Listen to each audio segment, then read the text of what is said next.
Hi, I'm Mitch Gallagher. Welcome to the Sweetwater Minute. We are at GearFest 2011, and I am joined by Fred Gretsch and Joe Carducci, product specialist at Gretsch Guitars. Thank you for coming in, guys. Appreciate it. Absolutely. This is actually your third year here, is it not? That it is. Yeah. Happy to be back again. Yeah, we're glad to have you. Now, this year, you guys have something really special going on here at GearFest. You have the George Harrison tribute exhibit set up, and part of that exhibit is this guitar that you're holding here in your hands. Will you tell us what we're looking at here? Absolutely. You know, every guitar on this planet has a story. And when we made the agreement with the Harrison family, we uncovered an amazing story about a Gretsch Black Duo-Jet that George Harrison had described as very first real good guitar. Mm-hmm. And up until that point, he had, at 14 years old, he had just joined the Quarrymen. Right. And of course, the story begins. Let's start here, if you don't mind, the photograph that we have here. Sure. And perhaps you can zero in on this picture right here, because this is where it all begins.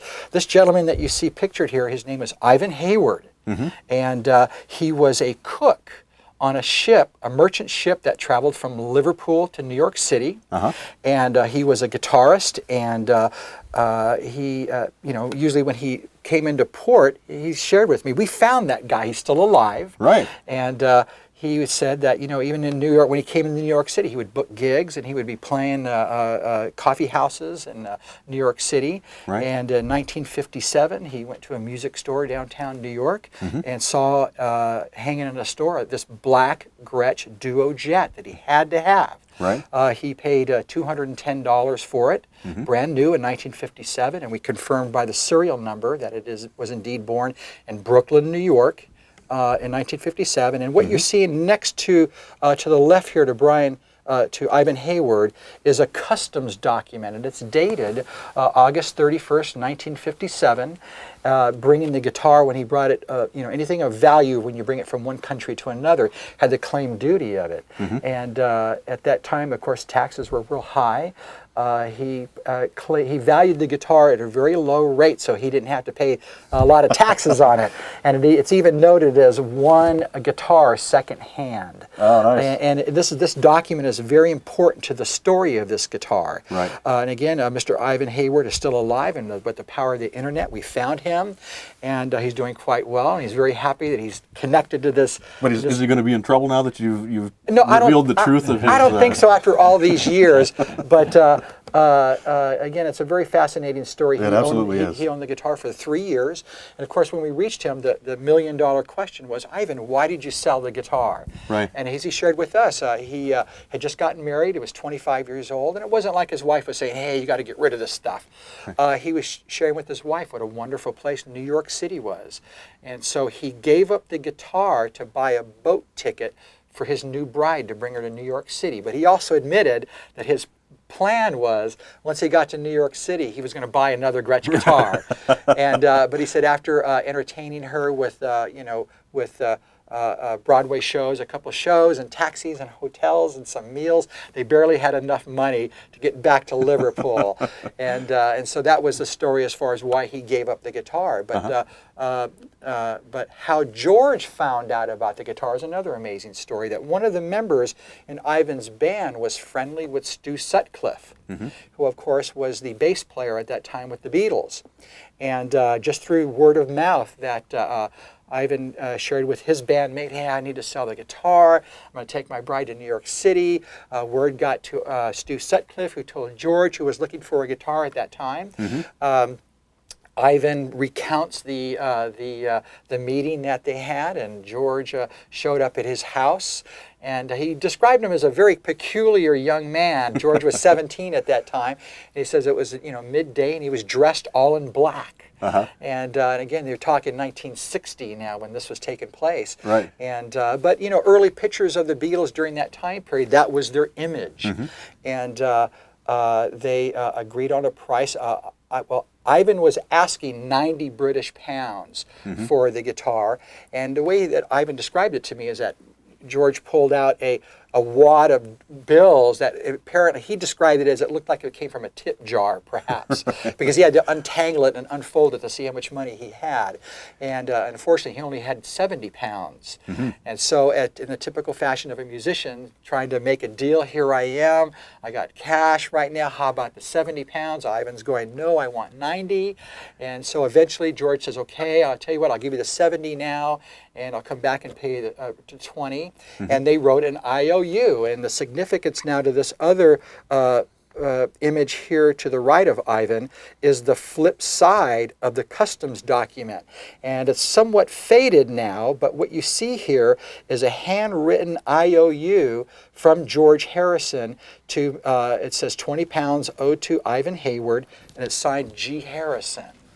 And this gentleman hung on to this. He had this all these years, and we're very Amazing. lucky to have it. Yeah. And George used this Duo-Jet through the early Cavern Club days and through Hamburg, Germany, and the early career of the Beatles, and up into close to when the Beatles played on the Ed Sullivan Show, which of course at that time is made famous, that Chet Atkins double cutaway 6122 model. And of course George is also famous for playing the Tennessean model, or we call it Tennessee Rose now, with at Shea Stadium, and he played the guitar again on the Ed Sullivan Show. Right. And but again, the Harrison family, to their hearts, they knew what this guitar meant to George as a young man. And the other interesting fact about the guitar that we discovered was that the instrument is completely black.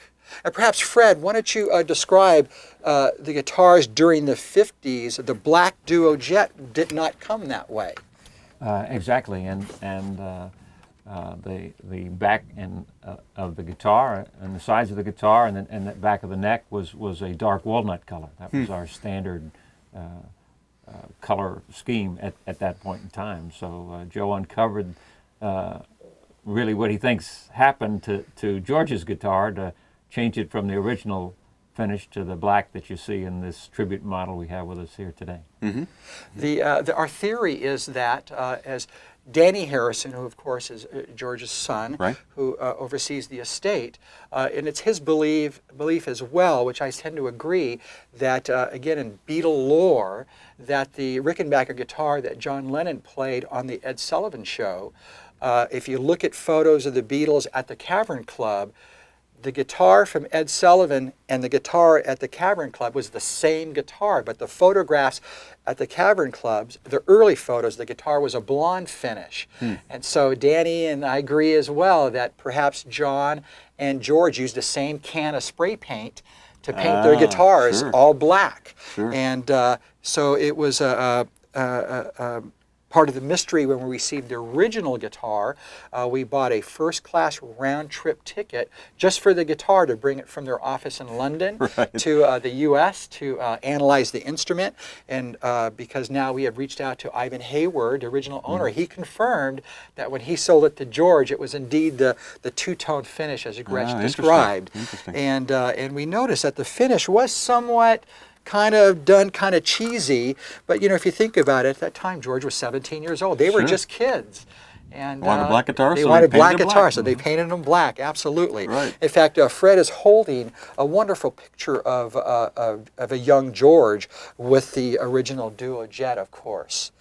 And there are YouTube performances of the Beatles at the Cavern Club that exist. They're on YouTube. That is an actual audio recording of that performance. As the story that we uncovered is that as they were becoming popular, a local Liverpool television company went down to the Cavern Club and actually filmed the Beatles. And again, they weren't famous yet. Right. And the song that's documented is Some Other Guy is the name of the song. And the Jet guitar is clearly, you can hear it. You can absolutely clearly hear the tone of it and the voice of it. And even as a guitar player, as you watch it, as George is making adjustments with his, with his pickup selector switch or moving down to change, the guitar stops. and you can hear it, and everything is in sync with the voices. And though the Beatles in this documentation of the band at that time was very raw, and it was very early in their career, but you could tell there was something very special about this band. Right. And the vocalizations between John and George, and of course that unmistakable tone of George's guitar. It's a wonderful story. Right, that's awesome. And we recreated the original guitar. The guitar I'm holding here is prototype number 1. And so when Danny Harrison came to our custom shop to view the instrument, I mean, he shared with us, again, he knew how special the guitar was to his father, that whenever he went back to his their offices in London, he always pulled the guitar out and was very familiar with it, the sound of it and the look of it, and we certainly blew his mind to recreate all the nicks and dings and all the scratches on it and the funky paint job of the instrument. And from this instrument, he said, man, let's do this project. This is fantastic. An incredible reproduction.